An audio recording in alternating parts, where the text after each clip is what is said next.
ਵਾਹਿਗੁਰੂ ਜੀ ਕਾ ਖਾਲਸਾ ਵਾਹਿਗੁਰੂ ਜੀ ਕੀ ਫਤਿਹ। ਅਸਲਾਮ ਵਾਲੇਕਮ ਆਦਾਬ ਅਰਜ਼ ਮੈਂ ਤੁਹਾਡੀ host Neeru Kotma TV report ਸਾਰੇ ਦਰਸ਼ਕਾਂ ਤੇ ਸਰੋਤਿਆਂ ਨੂੰ ਜੀ ਆਇਆਂ ਕਹਿੰਦੀ ਆ ਪ੍ਰੋਗਰਾਮ ਸੱਚੋ ਸੱਚ ਵਿੱਚ ਜਿਹੜੇ ਇਸ ਪ੍ਰੋਗਰਾਮ ਨਾਲ ਦੇਸ਼ਾਂ ਵਿਦੇਸ਼ਾਂ ਤੋਂ ਜੁੜ ਚੁੱਕੇ ਨੇ। ਖਾਲਸਾ ਨੇ ਫੇਰ ਸੈਂਟਰ ਦੇ ਸੰਚਾਲਕ ਡਾਕਟਰ ਅਮਰਜੀਤ ਸਿੰਘ ਜੀ ਸਟੂਡੀਓ 'ਚ ਮੇਰੇ ਨਾਲ ਸ਼ਾਮਲ ਨੇ। ਉਹਨਾਂ ਨਾਲ ਗੱਲਬਾਤ ਕਰਕੇ ਅੱਜ ਦੇ ਮਸ਼ਹੂਰ ਉਹਨਾਂ ਤੋਂ ਉਹਨਾਂ ਦਾ ਤਬਸਰਾ ਜਾਣਦੇ ਹਾਂ। ਜੀ ਡਾਕਟਰ ਸਾਹਿਬ ਵਾਹਿਗੁਰੂ ਜੀ ਕਾ ਖਾਲਸਾ ਵਾਹਿਗੁਰੂ ਜੀ ਕੀ ਫਤਿਹ। हाँ जी नीलम कौर जी ਤੁਹਾਨੂੰ ਵੀ ਤੇ ਦੁਨੀਆ ਭਰ 'ਚ ਬੈਠੇ ਸਾਡੇ ਬਹੁਤ ਹੀ ਪਿਆਰੇ ਸੋਹਣੇ ਸਿਆਣੇ ਸੁਨੱਖੇ ਟੀਵੀ 84 ਦੇ ਦਰਸ਼ਕਾਂ ਨੂੰ ਵੀ ਵਾਹਿਗੁਰੂ ਜੀ ਕਾ ਖਾਲਸਾ ਵਾਹਿਗੁਰੂ ਜੀ ਕੀ ਫਤਿਹ। ਸਾਡੇ ਬਹੁਤ ਹੀ ਪਿਆਰੇ ਮੁਸਲਮਾਨ ਭੈਣਾਂ ਭਰਾਵਾਂ ਨੂੰ ਅਸਲਾਮ ਅਲੈਕਮ। ਹਿੰਦੂ ਤਾਂ ਵੀ ਜਿਹੜੇ ਗੰਗਾ ਜਮਨੀ ਤਹਿਜ਼ੀਬ ਦੇ ਠੇਕੇਦਾਰ ਨੇ ਉਹਨਾਂ ਨੂੰ ਨਮੋ ਨਮੇ ਤੇ ਹੋਰ ਸਾਰੇ ਵੀਰਾਂ ਭੈਣਾਂ ਨੂੰ ਆਦਾਬ ਅਰਜ਼। ਜੀ ਡਾਕਟਰ ਸਾਹਿਬ ਜੀ ਆਇਆਂ ਨੂੰ ਪ੍ਰੋਗਰਾਮ ਸੱਚੋ ਸੱਚ ਵਿੱਚ ਬਹੁਤ ਮਿਹਰਬਾਨੀ। ਜੀ ਡਾਕਟਰ ਸਾਹਿਬ ਅੱਜ 21 ਅਗਸਤ 2026 5 ਭਾਦੋ ਨਾਨਕ ਸ਼ਾਹੀ ਸੰਮਤ 558 ਦਾ ਦਿਨ ਹੈ ਤੇ ਡਾਕਟਰ ਸਾਹਿਬ ਪ੍ਰੋਗਰਾਮ ਸ਼ੁਰੂ ਕਰਨ ਤੋਂ ਪਹਿਲਾਂ ਅਸੀਂ ਦਰਸ਼ਕਾਂ ਤੇ ਸਰੋਤਿਆਂ ਨੂੰ ਹਮੇਸ਼ਾ ਤਰ੍ਹਾਂ ਦੱਸ ਵਿਊਅਰਸ ਜੇ ਤੁਸੀਂ ਹੱਕ ਸੱਚ ਇਨਸਾਫ ਤੇ ਪੈਰਾ ਦਿੰਦਾ ਇੱਕ ਚੈਨਲ ਟੀਵੀ 84 ਨੂੰ ਦੇਖਣਾ ਚਾਹੁੰਦੇ ਹੋ ਤਾਂ ਤੁਸੀਂ ਦੇਖ ਸਕਦੇ ਸਪੈਕਟਰਮ ਕੇਬਲ ਆਰਸੀਐਨ ਕੇਬਲ ਵੈਲਫਮ ਕੈਨੇਡਾ roku ਜਾਦੂ ਬਾਕਸ ਸ਼ਾਵਾ ਫੇਸਬੁੱਕ ਟੀਵੀ 84 ਦੇ ਐਪ ਰਾਹੀਂ online streaming and IP box ਤੇ ਤੁਸੀਂ ਟੀਵੀ 84 ਨੂੰ ਦੇਖ ਸਕਦੇ ਹੋ। ਵਿਊਅਰਸ ਜੇ ਤੁਸੀਂ ਟੀਵੀ 84 ਨਾਲ ਜੋ ਪ੍ਰੋਗਰਾਮ ਸੱਚੋ ਸੱਚ ਨਾਲ ਫੇਸਬੁੱਕ ਰਾਹੀਂ ਜੁੜੇ ਤਾਂ ਸਵਾਤ ਲਾਈਕ ਕਰੋ ਤੇ ਸ਼ੇਅਰ ਕਰੋ ਅਤੇ ਨਾਲ ਹੀ YouTube ਤੇ ਸਬਸਕ੍ਰਾਈਬ ਕਰੋ। ਇਹ ਵੀ ਦੱਸ ਦਿਓ ਕਿ ਤੁਸੀਂ ਟੀਵੀ 84 ਦੀ ਐਪ ਨੂੰ ਐਂਡਰੋਇਡ ਐਪ ਸਟੋਰ ਤੇ ਡਾਊਨਲੋਡ ਕਰਕੇ ਜੋ ਟੀਵੀ 84 ਦੀ ਲਾਈਵ ਸਟ੍ਰੀਮ ਹੈ ਇਸ ਨੂੰ ਤੁਸੀਂ 24 ਆਵਰਸ ਦੇਖ ਸਕਦੇ ਹੋ। ਸੋ ਵਿਊਅਰਸ ਪ੍ਰੋਗਰਾਮ ਦੀ ਸ਼ੁਰੂਆਤ ਕਰਨ ਜਾ ਰਹੇ ਹਾਂ। ਇਸ ਵੀਕ ਦਾ ਅਖੀਰਲਾ ਪ੍ਰੋਗਰਾਮ ਕਰਨ ਜਾ ਰਹੇ ਹਾਂ ਔਰ ਦੁਆ ਤੇ ਅਰਦਾਸ ਕਰਾਂਗੇ ਜਿਹੜਾ ਤੁਹਾਡਾ ਵੀਕਐਂਡ ਹੈ ਉਹ ਬਹੁਤ ਹੀ ਵਧੀਆ ਗੁਜ਼ਰੇ। ਸੋ ਆਪਣੇ ਪ੍ਰੋਗਰਾਮ ਦੀ ਸ਼ੁਰੂਆਤ ਕਰਾਂਗੇ ਹਮੇਸ਼ਾ ਤਰ੍ਹਾਂ ਅੱਜ ਦੀ ਸਪਾਂਸਰਸ਼ਿਪ ਦੇ ਹਵਾਲੇ ਨਾਲ। ਅੱਜ ਦੇ ਪ੍ਰੋਗਰਾਮ ਸੱਚੋ ਸੱਚ ਨੂੰ ਸਪਾਂਸਰ ਕੀਤਾ ਗਿਆ ਹੈ ਡਾਲਸ ਟੈਕਸਸ ਤੋਂ ਸਰਦਾਰ ਗੋਬਿੰਦਰ ਸਿੰਘ ਜਰਾਂ ਵੱਲੋਂ। ਸੋ ਇਹ ਟੀਵੀ 84 ਦੇ ਫੈਮਿਲੀ ਮੈਂਬਰ ਨੇ ਔਰ ਖਾਲਸਾ ਦੀ ਹਮਾਇਤ ਕਰਦੇ ਨੇ। ਸੋ ਅੱਜ ਦੀ ਸਪਾਂਸਰਸ਼ਿਪ ਲਈ ਅਸੀਂ ਸਰਦਾਰ ਗੋਬਿੰਦਰ ਸਿੰਘ ਜਰਾਂ ਦਾ ਤਹਿ ਦਿਲ ਤੋਂ ਧੰਨਵਾਦ ਕਰਦੇ ਹਾਂ ਔਰ ਤੁਹਾਨੂੰ ਵੀ ਅਪੀਲ ਤੇ ਬੇਨਤੀ ਕਰਦੇ ਹਾਂ ਕਿ ਤੁਸੀਂ ਪ੍ਰੋਗਰਾਮ ਸੱਚੋ ਸੱਚ ਨੂੰ ਵੱਧ ਤੋਂ ਵੱਧ ਸਪਾਂਸਰ ਕਰੋ। ਸਪਾਂਸਰਸ਼ਿਪ ਲਈ ਤੁਸੀਂ ਸਾਨੂੰ ਕਾਲ ਕਰ ਸਕਦੇ ਸਾਡੇ ਫੋਨ ਨੰਬਰ ਤੇ 5166191984 ਸਾਨੂੰ ਸੇਮ ਨੰਬਰ ਤੇ WhatsApp ਕਰ ਸਕਦੇ ਹੋ। ਤੁਸੀਂ ਈਮੇਲ ਵੀ ਕਰ ਸਕਦੇ info@tv84.tv ਤੇ। ਸੋ ਵਿਊਅਰਸ ਪਹਿਲੇ ਸੈਗਮੈਂਟ ਦੇ ਵਿੱਚ ਆਪਾਂ ਗੱਲਬਾਤ ਕਰਨ ਜਾ ਰਹੇ ਹਾਂ RSS ਮੁਖੀ ਮੋਹਨ ਭਾਗਵਤ ਦੀ ਜਿਹੜੀ ਅਮਰੀਕਾ ਫਿਰੀ ਦੇ ਦੌਰਾਨ ਕਿ ਜਿਸ ਤਰ੍ਹਾਂ ਕਿ RSS ਮੁਖੀ ਮੋਹਨ ਭਾਗਵਤ ਦਾ ਜਿਹੜਾ ਅਮਰੀਕੀ ਦੌਰਾ ਪੂਰੀ ਤਰ੍ਹਾਂ ਵਿਵਾਦਾਂ ਦੇ ਘੇਰੇ ਵਿੱਚ ਫਸਿਆ ਹੋਇਆ ਔਰ ਬੀਤੇ ਕੱਲ US ਸਿਰਫ ਅਮਰੀਕਾ ਸਰਕਾਰ ਤੋਂ RSS ਤੇ ਪਾਬੰਦੀਆਂ ਲਾਉਣ ਦੀ ਮੰਗ ਕੀਤੀ ਗਈ ਸੀ ਔਰ ਅਤੇ ਨਾਲ ਹੀ ਅਪੀਲ ਕੀਤੀ ਗਈ ਸੀ ਕਿ ਕੋਈ ਅਮਰੀਕੀ ਉੱਚ ਅਧਿਕਾਰੀ ਮੋਹਨ ਭਾਗਵਤ ਨੂੰ ਨਾ ਮਿਲੇ। ਅੱਜ ਭਾਰਤ ਸਰਕਾਰ ਫੋਰਨ ਅਫੇਅਰਸ ਦੇ ਬੁਲਾਰੇ ਨੇ ਇਸ ਦਾ ਮੋੜਵਾਂ ਜਵਾਬ ਦਿੰਦਿਆਂ ਕਿਹਾ ਹੈ ਕਿ US ਸਿਰਫ ਦਾ ਭਾਰਤ ਪ੍ਰਤੀ ਰਵੱਈਆ ਵਿਤਕਰੇ ਭਰਿਆ ਹੈ ਅਤੇ ਸਾਨੂੰ ਇਸ ਦੀ ਕੋਈ ਪਰਵਾਹ ਨਹੀਂ ਹੈ। ਔਰ ਭਾਰਤ ਸਰਕਾਰ ਨੇ ਤੇਲੰਗਾਨਾ ਦੇ ਮੁੱਖ ਮੰਤਰੀ ਰੈਨਨਾਥ ਰੈਡੀ ਦੇ ਅਮਰੀਕਾ ਦੌਰੇ ਨੂੰ ਹਰੀ ਝੰਡੀ ਦੇਣ ਤੋਂ ਨਾ ਕਰ ਦਿੱਤੀ ਹੈ ਕਿਉਂਕਿ ਰੈਵਨਾਥ ਰੈਡੀ ਨੇ ਇਸ ਦੌਰੇ ਦੌਰਾਨ ਨਿਊਯਾਰਕ ਦੇ ਮੇਅਰ ਮਮਦਾਨੀ ਨਾਲ ਮੁਲਾਕਾਤ ਜਿਹੜੀ ਉਹ ਕਰਨੀ ਸੀ। ਸੋ ਇਸ ਬਾਰੇ ਆਪਾਂ ਗੱਲਬਾਤ ਕਰਨ ਜਾ ਰਹੇ ਹਾਂ। ਸੋ ਅਸੀਂ ਚਾਹਾਂਗੇ ਕਿ ਤੁਸੀਂ ਇਸ ਤਰ੍ਹਾਂ ਬੜੇ ਰਹਿਣਾ ਦੇਖਣ ਸੁਣ ਲਈ ਤੁਹਾਡਾ ਸਭ ਦਾ ਬਹੁਤ ਧੰਨਵਾਦ। ਜੀ ਡਾਕਟਰ ਸਾਹਿਬ ਕੀ ਕਹਿਣਾ ਚਾਹੋਗੇ? ਸਭ ਤੋਂ ਪਹਿਲਾਂ ਤਾਂ ਅੱਜ ਦੇ ਪ੍ਰੋਗਰਾਮ ਨੂੰ ਸਪਾਂਸਰ ਕਰਨ ਲਈ ਅਸੀਂ ਵੀਰ ਗੋਬਿੰਦਰ ਸਿੰਘ ਡਾਲਸ ਟੈਕਸਾਸ ਨਿਵਾਸੀ ਉਹਨਾਂ ਦਾ ਸ਼ੁਕਰੀਆ ਅਦਾ ਕਰਦੇ ਹਾਂ। ਉਹ ਸਾਡੇ ਪਿਆਰੇ ਵੀਰ ਨੇ, ਸੱਜਣ ਨੇ, ਦੋਸਤ ਨੇ ਔਰ ਮੋਟੀਵੇਟਰ ਵੀ ਨੇ। ਕੁਛ ਅਰਸੇ ਬਾਅਦ ਉਹ ਪੂਰੀ ਚੜ੍ਹਦੀ ਕਲਾ ਦੇ ਨਾਲ ਜਿਹੜਾ ਪੂਰੇ ਓਤ ਪ੍ਰੋਤ ਹੋ ਕੇ ਜਦੋਂ ਕਾਲ ਕਰਦੇ ਨੇ ਤਾਂ ਪਹਿਲਾਂ ਉਹਨਾਂ ਦਾ ਅੰਦਾਜ਼ ਮਜ਼ਾਹੀਆ ਅੰਦਾਜ਼ ਹੁੰਦਾ ਹੈ ਕਿਉਂਕਿ ਡਾਕਟਰ ਰਣਜੀਤ ਸਿੰਘ ਜਾਂ ਭਾਈ ਗੋਬਿੰਦਰ ਸਿੰਘ ਇਹ ਸਾਰੇ ਉਸ ਖੈਮੇ ਦੇ ਪੁਰਾਣੇ ਮਿੱਤਰ ਜਿਨ੍ਹਾਂ 'ਚ ਨੈਚੁਰਲ ਸੈਂਸ ਆਫ ਹਿਊਮਰ ਹੈ, ਮਜ਼ਾਹੀਆ ਅੰਦਾਜ਼ ਹੈ ਔਰ ਇੱਕ ਉਸ ਅੰਦਾਜ਼ ਦੇ ਨਾਲ। ਔਰ ਵੈਸੇ ਵੀ ਤੁਸੀਂ ਇਹ ਦੇਖੋਗੇ ਕਿ ਬੈਸਟ ਜਿਹੜੀ ਮੈਡੀਸਨ ਹੁੰਦੀ ਹੈ ਸਟ੍ਰੈਸ ਨੂੰ ਟੈਕਲ ਕਰਨ ਦੀ, ਟੈਨਸ਼ਨ ਨੂੰ, ਦੂਜੇ ਨੂੰ, ਉਹ ਅਕਸਰ ਇਹ ਹੁੰਦਾ ਸੀ ਜੀ ਵਿਟਾਮਿਨ A ਦੀ ਕਮੀ ਹੈ, vitamin B, vitamin C, vitamin D ਤੇ ਕਿਸੇ ਨੇ ਉੱਠ ਕੇ ਕਿਹਾ ਜੀ ਸਭ ਤੋਂ ਇੰਪੋਰਟੈਂਟ ਵਿਟਾਮਿਨ L ਹੈ ਤੇ ਸਾਰੇ ਇੱਕਦਮ ਹੋਏ ਵੀ ਇਹ ਤਾਂ ਵਿਟਾਮਿਨ ਲਾਫਟਰ।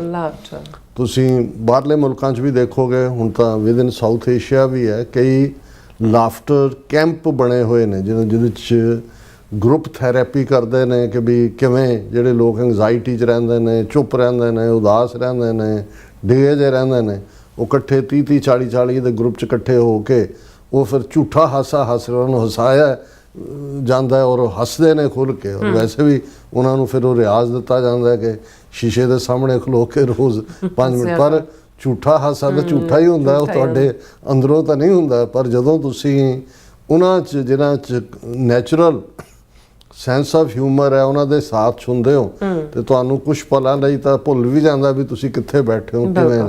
ਲੇਕਿਨ ਉਹਨਾਂ ਦਾ ਸਿੱਖੀ ਸਿਦਕ, ਵਿਸ਼ਵਾਸ, ਖਾਲਿਸਤਾਨ ਪ੍ਰਤੀ ਉਹਨਾਂ ਦੀ ਕਮਿਟਮੈਂਟ ਸਮੁੱਚੇ ਪਰਿਵਾਰ ਦੀ। ਉਹਨਾਂ ਦਾ ਭਤੀਜਾ ਹਰਦੀਪ ਸਿੰਘ ਜਿਹੜਾ ਪੰਜਾਬ ਦੇ ਵਿੱਚ ਸਪੋਰਟਸ ਨੂੰ ਵੀ ਪ੍ਰਮੋਟ ਕਰਦੇ ਨੇ ਤਾਂ ਕਿ ਸਿੱਖ ਪਲੇਅਰਸ ਔਰ ਜਿਹੜੀ ਸਾਡੀ ਜਵਾਨੀ ਦੀ એનર્ਜੀ ਹੈ, ਕਿਉਂਕਿ ਦੇਖੋ ਪੰਜਾਬ ਦੀ ਧਰਤੀ ਤੇ ਇਨ ਜਨਰਲ ਵੀ ਜਿਹੜੇ ਉੱਥੇ ਮੁਸਲਮਾਨ, ਹਿੰਦੂ ਜਾਂ ਕੋਈ ਵੀ ਲੋਕ ਨੇ ਤਾਂ ਉਹਨਾਂ ਦੇ ਔਰ ਬਾਕੀ ਤੁਸੀਂ ਖਿੱਤੇ ਦੇ ਲੋਕਾਂ 'ਚ ਦੇਖੋਗੇ એનર્ਜੀ ਲੈਵਲ ਦਾ ਹੀ ਬੜਾ ਫਰਕ ਹੁੰਦਾ ਹੈ।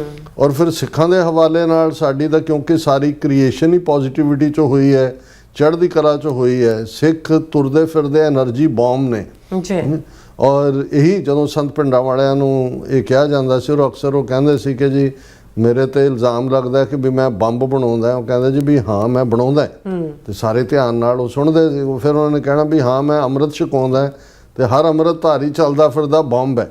ਹੁਣ એનર્ਜੀ ਹੈ ਜਿਹਦੇ 'ਚ ਕਿ ਤੁਸੀਂ ਉਸ ਸਾਰੇ ਨੂੰ ਦੇਖਦੇ ਹੋ। ਜੇ ਤਾਂ ਉਸ એનર્ਜੀ ਨੂੰ ਚੈਨਲਾਈਜ਼ ਕਰ ਲਿਆ ਜਾਏ ਕਿਸੇ ਨਾ ਕਿਸੇ ਪਾਸੇ, ਉਹ ਸਪੋਰਟਸ ਹੈ, ਦੂਸਰੀਆਂ ਇਵੈਂਟਸ ਨੇ, ਹੋਰ ਕੌਮੀ ਜਿਵੇਂ ਜੁਝਾਰੂ ਸਾਰੀ ਲਹਿਰ ਦੇ ਵੇਲੇ ਉਹੀ ਜਿਹੜੇ ਕੁਛ ਨੌਜਵਾਨ ਨੈਗੇਟਿਵ ਕਰਨ ਵਾਲੇ ਸੀ, ਸਭ ਤੋਂ ਪ੍ਰੋਮੀਨੈਂਟ ਔਰ ਬਹਾਦਰੀ ਭਰਿਆ ਔਰ ਜੋਖਮ ਨੂੰ ਚੁੱਕਣ ਵਾਲਾ ਜਿਹੜਾ ਰੋਲ ਹੈ ਉਹਨਾਂ ਨੇ ਨਿਭਾਇਆ। ਤੇ ਅਦਰਵਾਈਜ਼ ਫਿਰ ਉਹੀ ਜਦੋਂ ਨੈਗੇਟਿਵਿਟੀ ਜਿਵੇਂ ਇੰਡੀਅਨ ਏਜੰਸੀਆਂ ਨੇ ਇਹ ਸਾਰੀ ਖੇਡ ਖੇਡੀ ਹੈ, ਸਾਰੀ ਟਰਾਂਸਨੈਸ਼ਨਲ ਰਿਪਰੈਸ਼ਨ ਦੇ ਲਈ, ਟਰਾਂਸਨੈਸ਼ਨਲ ਕ੍ਰਾਈਮ ਜਿਹੜਾ ਉਸ ਨੂੰ ਪ੍ਰਮੋਟ ਕੀਤਾ, ਕਿਵੇਂ ਯੰਗ ਬੱਚਿਆਂ ਨੂੰ ਜਿਹੜਾ ਹੈ ਉਹ ਉਹਨਾਂ ਨੇ ਰਿਕਰੂਟ ਕਰਕੇ ਵਿੱਚ ਇਨਵੋਲਵ ਕੀਤਾ, ਫਿਰ ਉਹਨਾਂ ਦੀਆਂ ਵੀਡੀਓਜ਼ ਬਣਾ ਕੇ ਉਹਨਾਂ ਤੋਂ ਉਹਨੂੰ ਬਲੈਕਮੇਲ ਕਰਕੇ ਗਲਤ ਕੰਮ ਕਰਵਾਏ, ਫਿਰ ਉਹਨਾਂ ਨੂੰ ਫੜ ਕੇ ਸਰਕਾਰ ਤੋਂ ਵੀ ਇਨਾਮ ਲਿਆ। ਹੁਣ ਜੇ ਭਗਵੰਤ ਮਾਨ ਸਰਕਾਰ ਕਹਿੰਦੀ ਹੈ ਜੀ ਦੇਖੋ ਅਸੀਂ 72,000 ਬੰਦੇ ਗ੍ਰਿਫਤਾਰ ਕੀਤੇ ਨੇ ਡਰੱਗਸ ਦੇ ਹਵਾਲੇ ਦੇ ਨਾਲ, ਤੁਸੀਂ ਉਸ ਤੋਂ ਅੰਦਾਜ਼ਾ ਲਾਓ ਵੀ ਕਿਸ ਲੈਵਲ ਦੇ ਉੱਤੇ ਪੰਜਾਬ ਦੇ ਵਿੱਚ ਕ੍ਰਾਈਮ। ਔਰ ਜਦੋਂ ਅਸੀਂ ਬਾਹਰ ਦੇਖਦੇ ਹਾਂ ਤਾਂ thanks to FBI American administration ਦੇ ਕਿ ਉਹਨਾਂ ਨੇ ਇੱਕ ਤੋਂ ਬਾਅਦ ਉਹਨਾਂ ਦਾ ਟਰਾਂਸਨੈਸ਼ਨਲ ਰਿਪਰੈਸ਼ਨ ਵੀ ਐਕਸਪੋਜ਼ ਕੀਤਾ, ਟਰਾਂਸਨੈਸ਼ਨਲ ਕ੍ਰਾਈਮ ਵੀ ਐਕਸਪੋਜ਼ ਕੀਤਾ। ਆਪਰੇਸ਼ਨ ਹਾਰਡ ਬਾਲ ਦੇ ਥੱਲੇ ਜਿਵੇਂ ਉਹਨਾਂ ਨੇ ਇਹ ਸਾਹਮਣੇ ਲਿਆਂਦਾ ਵੀ ਦੋਵੇਂ ਵੱਡੇ ਕ੍ਰਿਮੀਨਲ ਜਿਨ੍ਹਾਂ ਦੀ ਐਕਸਟ੍ਰੈਡੀਸ਼ਨ ਮੰਗੀ ਹੈ ਉਹਨਾਂ ਨੇ, ਜਿਹੜੇ ਉਹਨਾਂ ਦੀ BJP ਰੂਲਡ ਸਟੇਟਾਂ 'ਚ ਜੱਗੂ ਭਗਵਾਨਪੁਰੀ ਆਸਾਮ 'ਚ ਬਿਠਾਇਆ ਹੋਇਆ ਔਰ ਲਾਰੈਂਸ ਬਿਸ਼ਨੋਈ ਜਿਹੜਾ ਹੈ ਉਹ ਗੁਜਰਾਤ ਦੇ ਵਿੱਚ ਬਿਠਾਇਆ ਹੋਇਆ, ਉਹਨਾਂ ਦੀ ਐਕਸਟ੍ਰੈਡੀਸ਼ਨ ਪਲੱਸ ਵਿਕਾਸ ਯਾਦਵ ਜਿਹੜਾ ਮੇਨ ਰਾਹ ਉਹਨੂੰ ਹੈਂਡਲ ਕਰਦਾ ਹੈ, ਰਾਹ ਦਾ ਆਫਿਸਰ ਹੈ। ਔਰ ਰਾਹ ਕਿਹਦੇ ਥੱਲੇ ਹੈ ਉਹਦੇ ਬਾਰੇ ਕਿਸੇ ਨੂੰ ਕੋਈ ਭੁਲੇਖਾ ਨਹੀਂ, ਆ ਅਮਿਤ ਸ਼ਾਹ ਜਾਂ ਇਹ ਸਾਰੇ ਕਰੈਕਟਰ। ਸੋ ਕੁੱਲ ਮਿਲਾ ਕੇ ਅਸੀਂ ਇਹ ਸਮਝਦੇ ਹਾਂ ਅੱਜ ਵੀ ਜਿਹੜਾ ਮੈਂ ਇੱਕ ਕਨਵਰਸੇਸ਼ਨ ਜਿਹੜੀ ਮੇਰੇ ਤੱਕ ਪਹੁੰਚੀ ਮੈਨੂੰ ਬੜਾ ਉਸਦੀ ਹੈਰਾਨੀ ਵੀ ਹੋਈ ਕਿ ਕਿਸ ਲੈਵਲ ਦੇ ਉੱਤੇ ਜਿਹੜੀ ਕ੍ਰਿਮੀਨਲ ਐਕਟੀਵਿਟੀ ਹੈ ਜਿਸ ਦੇ ਵਿੱਚ ਸਿੱਖਾਂ ਦੇ ਮੁੰਡੇ ਪੇਂਡੂ ਬੈਲਟ ਦੇ ਏਜੰਸੀਆਂ ਨੇ ਫਸਾਏ ਹੋਏ ਨੇ। ਉਹਨਾਂ ਦਾ ਇੱਕ ਪ੍ਰੋਮੀਨੈਂਟ ਬੰਦਾ ਇਹ ਕਹਿ ਰਿਹਾ ਜੀ ਸਾਨੂੰ ਲਾਰੈਂਸ ਬਿਸ਼ਨੋਈ ਨੇ ਵਰਤਿਆ, ਪਰ ਹੁਣ ਅਸੀਂ ਉਸ ਤੋਂ ਜਿਹੜੀ ਆ ਤੋਬਾ ਕਰ ਲਈ ਹੈ ਕਿਉਂਕਿ ਉਹ ਤਾਂ ਏਜੰਸੀਆਂ ਦਾ ਦਲ ਹੈ, ਲਫ਼ਜ਼ ਉਹਨੇ ਇਹੀ ਇਸਤੇਮਾਲ ਕੀਤਾ।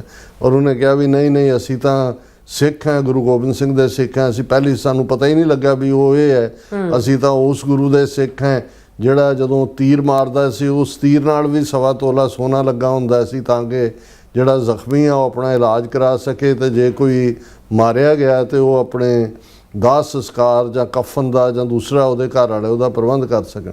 ਲੇਕਿਨ ਹੁੰਦਾ ਇਹ ਹੈ ਵੀ ਇੱਕ ਵਾਰ ਜਦੋਂ ਤੁਸੀਂ ਇਹਨਾਂ ਕ੍ਰਿਮੀਨਲ ਐਕਟੀਵਿਟੀਜ਼ ਦਾ ਸ਼ਿਕਾਰ ਹੋ ਜਾਂਦੇ ਹੋ, ਫਿਰ ਤੁਸੀਂ ਬਲੈਕਮੇਲ ਹੁੰਦੇ ਹੋ, ਫਿਰ ਤੁਸੀਂ ਉਸ ਚੇਨ ਦਾ ਹਿੱਸਾ ਬਣ ਜਾਂਦੇ ਹੋ, ਤੁਸੀਂ ਚਾਹ ਕੇ ਵੀ ਨਿਕਲ ਨਹੀਂ ਸਕਦੇ।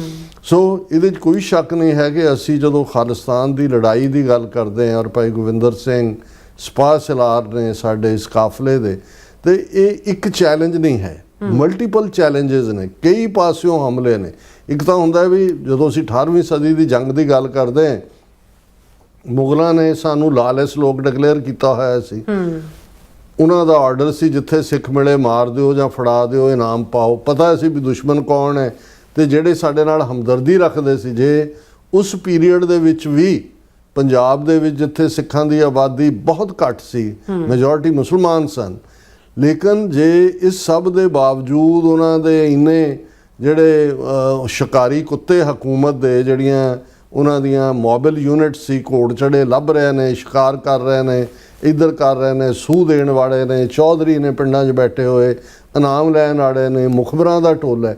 ਇਸ ਸਭ ਦੇ ਬਾਵਜੂਦ ਮੈਂ ਬਹੁਤ ਵਾਰ ਦੇਖਦਾ ਵੀ ਕੁਝ ਆਸਪੈਕਟ ਹਿਸਟਰੀ ਦੇ ਐਸੇ ਨੇ ਜਿਹੜੇ ਕਦੇ ਡਿਸਕਸ ਨਹੀਂ ਹੁੰਦੇ, ਕਿਉਂਕਿ ਇੱਕ ਤਾਂ ਬਰੇਵਰੀ ਡਿਸਕਸ ਹੁੰਦੀ ਹੈ, ਫਿਰ ਸ਼ਹਾਦਤ ਡਿਸਕਸ ਹੁੰਦੀ ਹੈ, ਜਾਂ ਫਿਰ ਇੱਕ ਨੈਰੇਟਿਵ ਜਿਹੜਾ ਸਿਰਜਿਆ ਜਾਂਦਾ। ਬਿਲਕੁਲ। ਜੇ ਉੱਥੇ ਲਗਭਗ 1699 ਤੋਂ 1799 ਤੱਕ ਘੱਲੂਘਾਰਿਆਂ ਦੇ ਬਾਵਜੂਦ ਇੰਨੀ ਸਟ੍ਰਿਕਟ ਉਹਨਾਂ ਦੇ ਜਿਹੜੇ ਆਰਡਰ ਨੇ ਕਿ ਜਿੱਥੇ ਸਿੱਖ ਮਿਲੇ ਮਾਰ ਦਿਓ, ਔਰ ਇਹਦੇ ਬਾਵਜੂਦ ਜੇ ਮੂਵਮੈਂਟ ਸਰਵਾਈਵ ਕੀਤੀ ਤੇ ਲੋਕਲ ਸਿੰਪੈਥੀ, ਹਮਦਰਦੀ ਤੋਂ ਬਿਨਾਂ ਤਾਂ ਨਹੀਂ ਸੀ।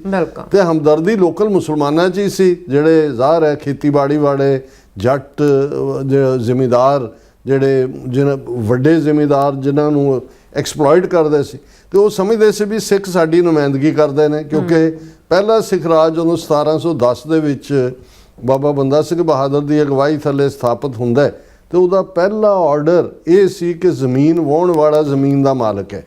Tiller of the land is the owner of the land. ਬਿਲਕੁਲ। ਹੁਣ ਔਰ ਅੱਜ ਵੀ ਜਦੋਂ ਸਾਡੇ ਪੰਜਾਬ 'ਚ ਕਹਿਣਗੇ ਫਲਾਂ ਕੀ ਹੈ ਜੀ, ਜੱਟ ਜ਼ਿਮੀਂਦਾਰ ਹੈ, ਦੋਵੇਂ ਲਫ਼ਜ਼ ਟੁਗੈਦਰ ਨੇ, ਲੇਕਿਨ ਤੁਸੀਂ ਲਹਿੰਦੇ ਪੰਜਾਬ 'ਚ ਦੇਖੋਗੇ ਉਹਦੇ 'ਚ ਜ਼ਿਮੀਂਦਾਰ ਜਿਹੜਾ ਹੈ ਉਹ ਇੱਕ ਹੋਰ ਟਰਮ ਹੈ, ਤੇ ਜਿਹੜਾ ਜੱਟ ਹੈ ਉਹ ਜ਼ਮੀਨ ਵਾਹਕ ਹੈ, ਜਿਹੜਾ ਆਮ। ਔਰ ਸਿੰਧ ਦੇ ਵਿੱਚ ਤੇ ਜਾਓ ਉੱਥੇ ਤਾਂ ਵਡੇਰਾ ਸਿਸਟਮ ਹੈ, ਔਰ ਉਹ ਸਾਰੇ ਦੇ ਨਾਲ, ਕਿਉਂਕਿ ਇੱਧਰ ਇਹਦੀ ਸ਼ੁਰੂਆਤ ਕੀਤੀ ਬੰਦਾ ਸਿੰਘ ਬਹਾਦਰ ਨੇ, ਉਹ ਜਾਰੀ ਰਿਹਾ। ਲੈਂਡ ਰਿਫਾਰਮ ਵੀ ਉਹਦੇ ਨਾਲ ਹੋ ਗਿਆ, ਔਰ ਲਹਿੰਦੇ ਪੰਜਾਬ 'ਚ ਕਦੇ ਵੀ ਲੈਂਡ ਰਿਫਾਰਮ ਨਹੀਂ ਹੋਈ। ਇਸ ਲਈ ਅੱਜ ਵੀ ਉਹਨਾਂ ਦੀ ਸਿਆਸਤ ਹੋਏ, ਉਹਨਾਂ ਦੇ ਓਵਰਆਲ ਹੋਏ, ਸਿੰਧ ਦੇ ਵਿੱਚ ਵਡੇਰੇ, ਇੱਧਰ ਵੱਡੇ ਵੱਡੇ ਜਿਹੜੇ ਜ਼ਿਮੀਂਦਾਰ ਨੇ ਉਹ ਡੋਮੀਨੇਟ ਕਰਦੇ ਨੇ ਸਾਰੇ ਸਿਨੇਰੀਓ ਨੂੰ। ਹੁਣ ਜਿਹੜਾ ਕਾਮਨ ਬੰਦਾ ਸੀ, ਜਿਹੜਾ ਮੈਜੋਰਿਟੀ ਤਾਂ ਆਲਮੋਸਟ 3/4 ਹੋਈ ਸੀ, ਉਹ ਸਿੱਖਾਂ ਦੇ ਨਾਲ ਹਮਦਰਦੀ ਰੱਖਦੇ ਸੀ। ਉਹਨਾਂ ਨੂੰ ਸੀ ਕਿ ਵੀ ਇਹ ਧਰਤੀ ਦੇ ਪੁੱਤਰ ਨੇ ਔਰ ਇਹਦੇ ਲਈ ਲੜ ਰਹੇ ਨੇ। ਹੁਣ ਜਿਹੜੇ ਬਾਹਰੋਂ ਆਉਣ ਵਾਲੇ ਹਮਲਾਵਰ ਜਾਂ ਦੂਸਰੇ ਸੀ ਜ਼ੁਲਮ ਕਰਨ ਵਾਲੇ, ਉਹ ਵੀ ਬੇਸ਼ੱਕ ਹਮ ਮਜ਼ਹਬ ਉਹਨਾਂ ਦੇ ਉਹ ਸੀ, ਲੇਕਿਨ ਉਹਨਾਂ ਨੇ ਕੋਈ ਲੁੱਟ ਖਸੁੱਟ ਕਸਰ ਥੋੜ੍ਹੀ ਰੱਖੀ। ਜਦੋਂ ਲੁੱਟ ਕੇ ਲੈ ਜਾਂਦੇ ਸੀ ਕੋਈ ਉਹ ਡਿਫਰੈਂਸ ਨਹੀਂ ਸੀ ਕਰਦੇ ਵੀ ਕੌਣ ਸਿੱਖ ਹੈ, ਕੌਣ ਹਿੰਦੂ ਹੈ, ਕੌਣ ਮੁਸਲਮਾਨ ਹੈ। ਔਰ ਐਵੇਂ ਨਹੀਂ ਬਾਬਾ ਬੁੱਲੇ ਸ਼ਾਹ ਨੇ ਕਿਹਾ ਕਿ ਭਾਈ ਖਾਦਾ ਪੀਤਾ ਲਾਹੇਦਾ ਰਹਿੰਦਾ ਅਹਿਮਦ ਸ਼ਾਹਿਦ ਹੈ। ਇਹ ਕੋਈ ਬੋਲੀ ਸਿੱਖਾਂ ਲਈ ਥੋੜ੍ਹੀ ਸੀ, ਜਾਂ ਸਿੱਖਾਂ ਨੇ ਥੋੜ੍ਹੀ ਘੜੀ ਹੈ, ਇਹ ਆਮ ਲੋਕਾਂ ਦੀ ਸੀ।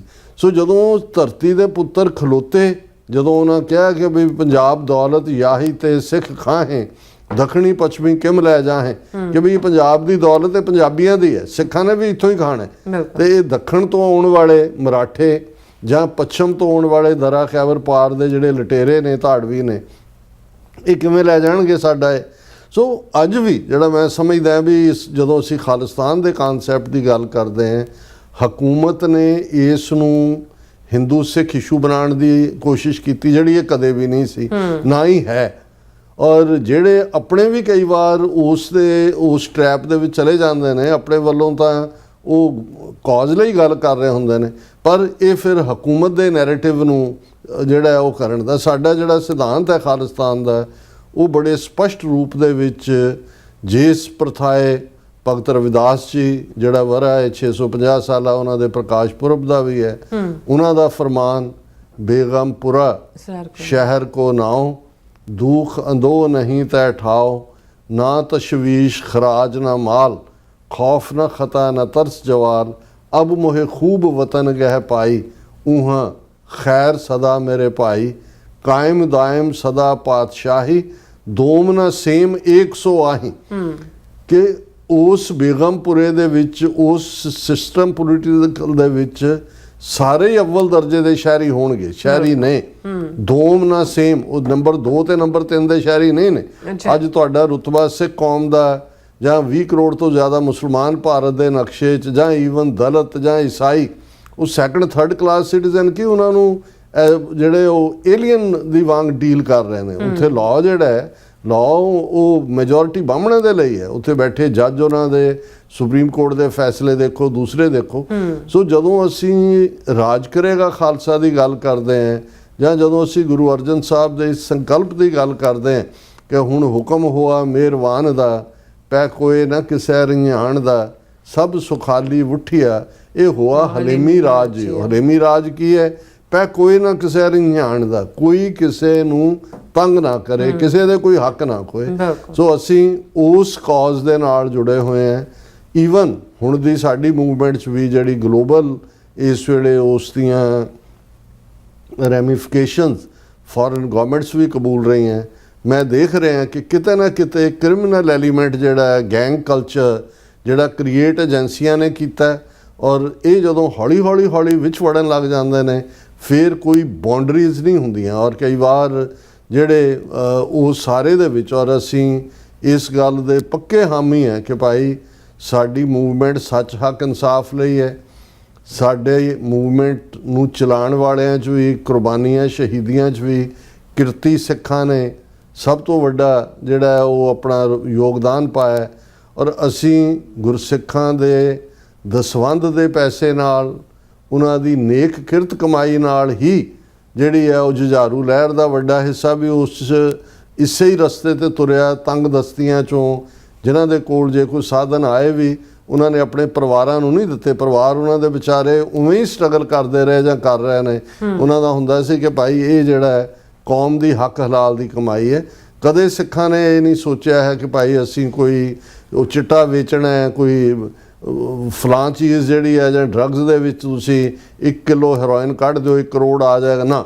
ਔਰ ਅੱਜ ਵੀ ਜਿਹੜੇ ਲੋਕ ਵੀ ਕੋਈ ਇਸ ਕਿਸਮ ਦੇ ਨਾਲ ਇਨਵੋਲਵ ਹੁੰਦੇ ਨੇ ਜਾਂ ਹੋਣਗੇ, ਜਾਂ ਜੇ ਉਹ ਲੋਕ ਇਨਵੋਲਵ ਹੋਣ ਦੀ ਕੋਸ਼ਿਸ਼ ਕਰਦੇ ਨੇ, ਉਹ ਡਿਸਸਰਵਿਸ ਹੋਏਗੀ ਮੂਵਮੈਂਟ ਨੂੰ। ਮੈਂ ਬਹੁਤ ਕੁਝ ਜਿਹੜਾ ਸਮੇਟ ਕੇ ਇਹ ਗੱਲ ਕਹੀ ਹੈ ਕਿਉਂਕਿ ਜੋ ਜਾਣਕਾਰੀਆਂ ਸਾਡੇ ਤੱਕ ਪਹੁੰਚਦੀਆਂ ਨੇ ਬਹੁਤ ਵਾਰ ਅਸੀਂ ਪਬਲਿਕ ਫਰੰਟ ਤੋਂ ਉਹ ਸਾਂਝੀ ਨਹੀਂ ਕਰਦੇ ਕਿਉਂਕਿ ਕਈ ਚੀਜ਼ਾਂ ਦਾ ਹੀ ਧਿਆਨ ਰੱਖਣਾ ਹੁੰਦਾ ਹੈ। ਲੇਕਿਨ ਮੈਂ ਇਹ ਸਮਝਦਾ ਵੀ ਸਾਨੂੰ ਸਾਡੀ ਜੁਝਾਰੂ ਲਹਿਰ ਵੇਲੇ ਵੀ ਜਦੋਂ ਲਟੇਰੇ ਕਿਸਮ ਦੇ ਲੋਕ ਵਿਚਕਾਰ ਆਏ, ਪੁਲਿਸ ਕੈਟਸ ਆਈਆਂ, ਉਦੋਂ ਸਾਡੀ ਲੀਡਰਸ਼ਿਪ, ਕਿਉਂਕਿ ਉਦੋਂ ਕੋਈ ਕਮਿਊਨੀਕੇਸ਼ਨ ਵੀ ਨਹੀਂ ਸੀ ਅੱਜ ਵਾਂਗ, ਸੋਸ਼ਲ ਮੀਡੀਆ ਵੀ ਨਹੀਂ ਸੀ, ਉਹ ਏਜੰਸੀਆਂ ਕਾਮਯਾਬ ਰਹੀਆਂ ਸਾਡੀ ਮੂਵਮੈਂਟ ਨੂੰ ਬਦਨਾਮ ਕਰਨ ਦੇ ਵਿੱਚ। ਕਿਉਂਕਿ ਉਹਨਾਂ ਨਾਲੋਂ ਅਸੀਂ ਡਿਸਟੈਂਸ ਨਹੀਂ ਕਰ ਵੀ ਨਹੀਂ ਸੀ ਸਕਦੇ ਕਿਉਂਕਿ ਉਹ ਇੱਕ ਵੈਲ ਟ੍ਰੇਨਡ ਉਹੀ ਪੁਲਿਸ ਵਾਲੇ ਜਿਹੜੇ ਨੇ ਚੋਲੇ ਪਾ ਕੇ ਕੇਸਰੀ ਪੱਗਾਂ ਬੰਨ੍ਹ ਕੇ ਜਾ ਕੇ ਉਹਨਾਂ ਜਿਨ੍ਹਾਂ ਘਰਾਂ 'ਚ ਰਾਤ ਜਾ ਕੇ ਰੋਟੀ ਖਾਂਦੇ ਸੀ, ਬਦਫੈਲੀ ਕਰਦੇ ਸੀ, ਅਗਲੇ ਦਿਨ ਸਵੇਰੇ ਉਹਨਾਂ ਘਰਾਂ 'ਤੇ ਹੀ ਜਾ ਕੇ ਰੇਡ ਕਰਦੇ ਸੀ ਕਿ ਜੀ ਤੁਹਾਡੇ ਤਾਂ ਜੁਝਾਰੂ ਆਏ ਸੀ ਰਾਤ।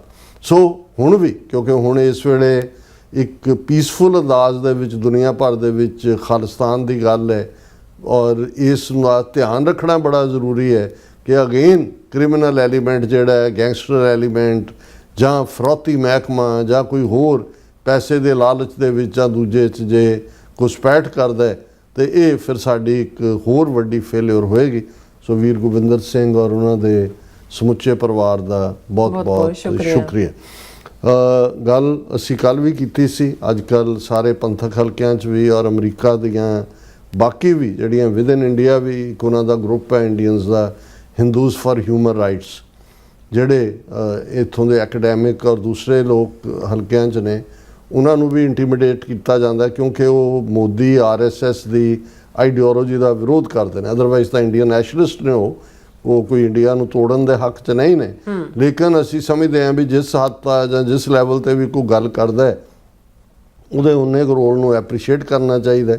ਸੋ ਉਹਨਾਂ ਸਮੇਤ ਹੋਰ ਬਹੁਤ ਸਾਰੇ ਗਰੁੱਪ ਨੇ ਜਿਹੜੇ ਇਸ ਮੌਕੇ ਦੇ ਉੱਤੇ, ਜਿਵੇਂ ਅਸੀਂ USCIRF ਤਾਂ United States commission on international religious freedom, ਉਹਨਾਂ ਨੇ, ਉਹਨਾਂ ਦੇ ਚੇਅਰਪਰਸਨ ਨੇ, ਉਹਨਾਂ ਦੇ ਦੂਸਰੇ ਮੈਂਬਰਸ ਨੇ ਮੰਗ ਕੀਤੀ ਅਮਰੀਕਨ ਗਵਰਨਮੈਂਟ ਤੋਂ, US ਗਵਰਨਮੈਂਟ ਨੂੰ ਕਿਹਾ ਕਿ ਭਾਈ RSS ਦੇ ਉੱਤੇ ਜਿਹੜੀਆਂ ਨੇ ਪਾਬੰਦੀਆਂ ਲਾਈਆਂ ਜਾਣ।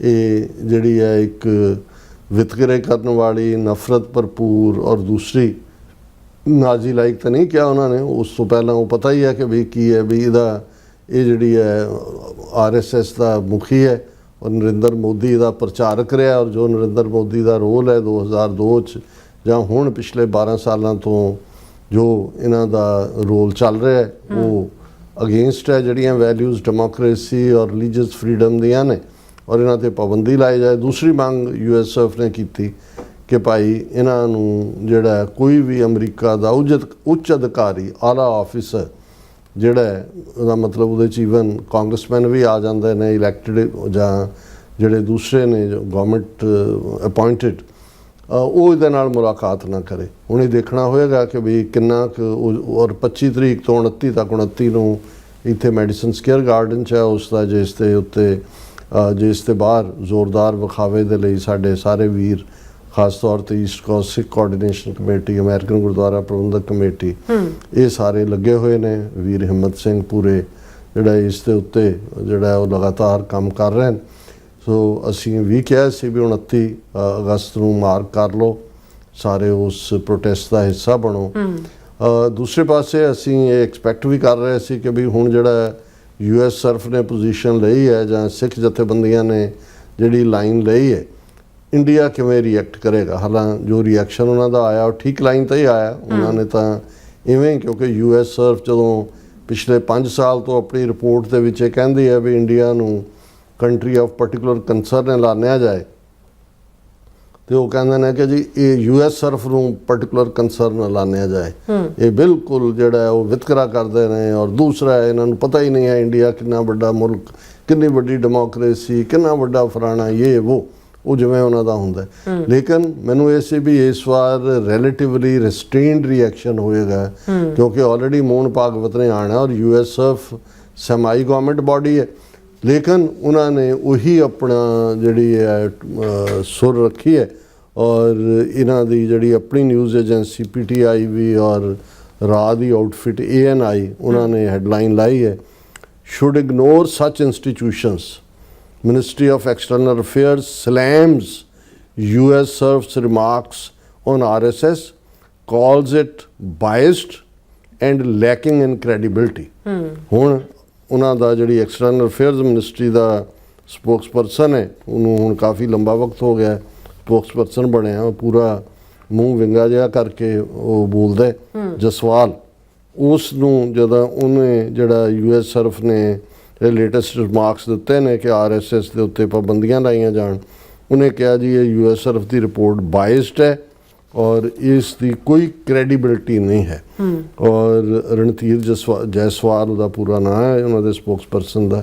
ਫਿਰ ਉਹ ਕਹਿੰਦਾ ਵੀ ਇਹ ਇਨਕਰੈਕਟ ਹੈ, ਬਿਲਕੁਲ ਪ੍ਰੋਵੋਕੇਟਿਵ ਹੈ, ਭੜਕਾਊ ਹੈ।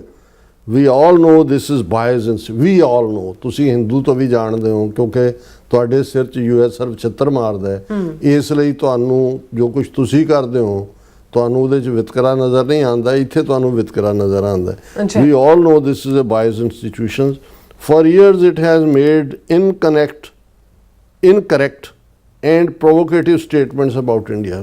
ਕਈ ਸਾਲਾਂ ਤੋਂ, ਜਦੋਂ ਤੋਂ ਤੁਸੀਂ ਆਏ ਹੋ 14 ਸਾਲਾਂ ਤੋਂ, ਜੋ ਤੁਹਾਡਾ 2014 ਤੋਂ ਲੈ ਕੇ ਆਲਮੋਸਟ 12 ਸਾਲਾਂ ਤੋਂ ਜੋ ਤੁਹਾਡੀਆਂ ਕਰਤੂਤਾਂ ਨੇ ਉਹ ਹਰ ਸਾਲ ਉਹੀ ਕਰਤੂਤਾਂ ਰਹੀਆਂ, ਉਸ ਤੋਂ ਵੱਧ ਤੋਂ ਬਦਤਰ ਹੋਈਆਂ ਨੇ। ਸੋ ਉਹ ਆਪਣੀਆਂ ਰਿਪੋਰਟਾਂ ਉਸ ਮੁਤਾਬਕ ਹੀ ਕੱਢਦੇ ਨੇ। ਵੀ ਸ਼ੁੱਡ ਇਗਨੋਰ ਸੱਚ ਇੰਸਟੀਟਿਊਸ਼ਨ, ਇਗਨੋਰ, ਕਿ ਜਿਵੇਂ ਤੁਸੀਂ ਇਹ ਨਿਆਣੇ ਨੇ, ਤੁਸੀਂ ਕਹੋ ਜੀ ਬੱਚਾ ਜੋ ਕਰਦਾ ਉਹਦੇ ਵੱਲ ਧਿਆਨ ਹੀ ਨਾ ਦਿਓ। ਇਹ ਨਹੀਂ ਹੈ।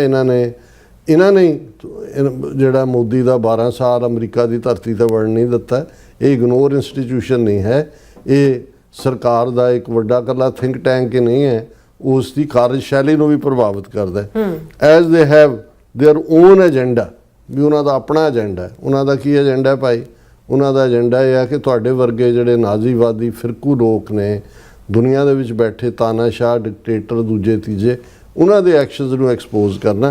क्रैਡੀबिलिटी, तुसीं अपनी क्रैਡੀबिलिटी अपने सुप्रीम कोर्ट तो पुछ लो, अपनी कॉकरोच जनता पार्टी तो पुछ लो, अपने लोगों तो पुछ लो, होर नहीं है तो मिस्टर ग्रोक तो पुछ लो, होर नहीं है तो वो GBT वाले तो पुछो, तुहाडीआं करतूतां दस देणगे कि बई वो पुछो कि मैं मोदी तानाशाह है कि नहीं, कहते हाँ बिल्कुल है। सो ये उन्होंने जिहड़ा इस दे उत्ते अपनी सारी कामेंटरी की है और उन्होंने बाकी तो सारी इस नाल रिलेटेड डिटेल ही है। हुण इस बयान तो बाद जिहड़ा दूसरा पार्ट जिहड़ा शो करदा है, क्योंकि असीं कल जदों डिस्कस कीता तो असीं न्यूयॉर्क दे मेयर ममदानी नूं भी याद किया। असीं कहा भी ममदानी ने अपने इलैक्शन कैंपेन वेले दोनों ही जिहड़े इस वेले वार क्रिमिनल ने, जिन्हां दे विच नेतनयाहू ਇਜ਼ਰਾਈਲ ਦਾ ਪ੍ਰਾਈਮ ਮਿਨਿਸਟਰ ਔਰ ਨਰਿੰਦਰ ਮੋਦੀ, ਇਹਨਾਂ ਦੋਨਾਂ ਨੂੰ ਵਾਰ ਕ੍ਰਿਮੀਨਲ ਕਿਹਾ ਸੀ। ਅੱਛਾ। ਔਰ ਉਹਨੇ ਕਿਹਾ ਸੀ ਕਿ ਭਾਈ ਇਹ ਅਰੈਸਟ ਹੋਣੇ ਚਾਹੀਦੇ ਨੇ। ਹਾਲਾਂ ਬਾਅਦ 'ਚ ਉਹਨੇ ਕਿਹਾ ਇਹ ਸਾਡੇ ਪ੍ਰਵਿਊ 'ਚ ਨਹੀਂ ਆਉਂਦਾ, ਫੈਡਰਲ ਹੈ, ਇਹ ਉਹ ਹੈ। ਪਰ ਹੁਣ ਘੱਟੋ ਘੱਟ ਅਸੀਂ ਇਹ ਮੰਗ ਕੀਤੀ ਸੀ ਕਿ ਵੀ ਹੁਣ ਇਹ ਠੀਕ ਹੈ ਵੀ ਉਹਨੂੰ ਬੋਨ ਭਾਗਵਤ ਨੂੰ ਉਹ ਜਿਹੜਾ ਅਰੈਸਟ ਨਹੀਂ ਕਰ ਸਕਦਾ, ਉਹਨੂੰ ਵੀਜ਼ਾ ਦੇਣਾ ਜਾਂ ਨਾ ਦੇਣਾ ਵੀ ਇਹ ਸਟੇਟ ਡਿਪਾਰਟਮੈਂਟ ਦਾ ਕੰਮ ਹੈ। ਉਹਨਾਂ ਦਾ ਆਪਣਾ ਏਜੰਡਾ। ਉੱਥੇ ਵੀ ਤਾਂ ਵਾਈਟ ਸੁਪਰੈਮੈਸਿਸਟ ਬੈਠੇ ਹੋਏ ਨੇ ਜਿਹੜੇ ਇਹਨਾਂ ਦੇ ਨਾਲ ਇੰਡੀਅਨ ਜਿਹੜਾ ਹਿੰਦੂਤਵੀ ਬ੍ਰਾਹਮਣਵਾਦੀ ਨੇ ਉਹਨਾਂ ਦੇ ਨਾਲ ਕੋਲੈਬੋਰੇਟ ਕਰਦੇ ਨੇ। ਪਰ ਨਿਊਯਾਰਕ ਸ਼ਹਿਰ ਦਾ ਮੇਅਰ ਹੋਣ ਦੇ ਨਾਤੇ ਮੈਡੀਸਨ ਸਕੁਅਰ ਗਾਰਡਨ, ਜਿੱਥੇ ਇਹਨਾਂ ਨੇ ਮੈਡੀਸਨ ਸਕੁਅਰ 'ਤੇ ਆਉਣਾ ਹੈ, ਉਹ ਤਾਂ ਇਹਨਾਂ ਦੇ ਜਿਹੜਾ ਥੱਲੇ ਹੈ। ਘੱਟੋ ਘੱਟ ਇਹਦਾ ਪਰਮਿਟ ਕੈਂਸਲ ਕਰ ਸਕਦੇ ਨੇ ਉੱਥੇ ਗੈਦਰਿੰਗ ਦਾ। ਹੁਣ ਉਹਨੇ ਤੱਕ ਕੀ ਕਰਨਾ ਜਾਂ ਕੀ ਨਹੀਂ ਕਰਨਾ, ਕਿਉਂਕਿ ਅਜੇ ਤੱਕ ਤਾਂ ਕੁਝ ਨਜ਼ਰ ਨਹੀਂ ਆਇਆ ਜਾਂ ਉਸਨੇ ਉਹਦਾ ਕੋਈ ਕਮੈਂਟ ਜਾਂ ਟਵੀਟ ਨਹੀਂ ਆਇਆ। ਲੇਕਿਨ ਇਹ ਖਬਰ ਜ਼ਰੂਰ ਹੈ ਕਿ ਵੀ ਤੇਲੰਗਾਨਾ ਦਾ ਮੁੱਖ ਮੰਤਰੀ ਮਿਸਟਰ ਰੇਵਨਾਥ ਰੈਡੀ, ਜਿਹੜਾ ਕਿ ਆਲਰੇਡੀ ਇੰਗਲੈਂਡ ਦੇ ਵਿੱਚ ਹੈ, ਔਰ ਉਹਨਾਂ ਦਾ ਇੱਕ ਡੈਲੀਗੇਸ਼ਨ, ਕਿਉਂਕਿ ਤੇਲੰਗਾਨਾ ਇਸ ਵੇਲੇ ਫਾਸਟ ਪ੍ਰੋਗਰੈਸਿੰਗ ਸਟੇਟ ਹੈ ਇੰਡੀਆ ਦੀ। ਇੱਕ ਜ਼ਮਾਨਾ ਸੀ ਜਦੋਂ ਆਂਧਰਾ ਪ੍ਰਦੇਸ਼ ਨੂੰ ਜਦੋਂ ਕਿ ਮਿਸਟਰ ਨਾਇਡੂ ਆਇਆ ਕਿ ਜੀ ਹੱਬ ਹੈ IT ਸੈਕਟਰ ਦੀ, ਔਰ ਬਣਿਆ ਵੀ ਹੱਬ। ਬਾਅਦ ਦੇ ਵਿੱਚ ਤੇਲੰਗਾਨਾ ਸਟੇਟ ਕ੍ਰੀਏਟ ਹੋਈ, ਔਰ ਜਿਹੜੀ ਆਂਧਰਾ ਪ੍ਰਦੇਸ਼ ਦੀ ਰਾਜਧਾਨੀ ਹੈ ਹੈਦਰਾਬਾਦ, ਜਿਹੜੀ ਹੱਬ ਸੀ IT ਸੈਕਟਰ ਦੀ, ਉਹ ਤੇਲੰਗਾਨਾ ਦੀ ਰਾਜਧਾਨੀ ਬਣੀ ਕਿਉਂਕਿ ਤੇਲੰਗਾਨਾ 'ਚ ਹੈ। ਔਰ ਅਜੇ ਸ਼ਾਇਦ ਜੁਆਇੰਟ ਕੈਪੀਟਲ ਹੈ ਥੋੜ੍ਹੀ ਦੇਰ ਲਈ ਆਂਧਰਾ ਦੀ, ਪਰ ਆਂਧਰਾ ਆਪਣੀ ਬਣਾਏਗਾ।